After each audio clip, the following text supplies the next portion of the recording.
నమస్తే. భగవద్గీతలో 3వ అధ్యాయం కర్మయోగంలో 11వ శ్లోకము. దేవాన్ భావయతానేన తే దేవా భావయంతు వః పరస్పరం భావయంతః శ్రేయః పరమవాప్స్యథ.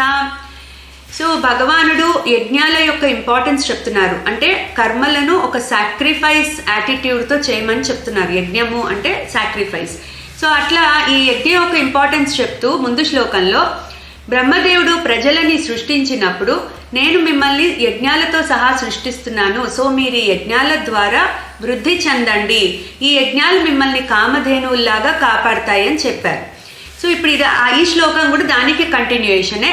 దేవాన్ భావయతానేనా అంటే ఇక్కడ దేవాన్ అంటే ఈ విశ్వంలో ఉన్న సమస్త జీవులు, సమస్త విశ్వము, ఈ విశ్వాన్ని మనము యజ్ఞాలతో గనక తృప్తిపరిస్తే, దేవాన్ భావయత అనేనా అనేనా అంటే ఇక్కడ యజ్ఞాన్ని, సో ఈ యజ్ఞాలతో గనక విశ్వాన్ని తృప్తిపరిస్తే అదే విశ్వము దేవాన్ భావయత అనేన తే దేవా భావయంతు వః, అదే విశ్వము మనుషులని కూడా వృద్ధి చెందేటట్టు చేస్తుంది. సో ఇప్పుడు ఏమంటున్నారు? దేవాన్ భావయత అనేన తే దేవా భావయంతు వః పరస్పరం భావయంతః. సో ఇక్కడ మనము ఈ నేచర్లో ఉన్నప్పుడు ఈ విశ్వానికి మనకి ఇవ్వడం మన కర్తవ్యం.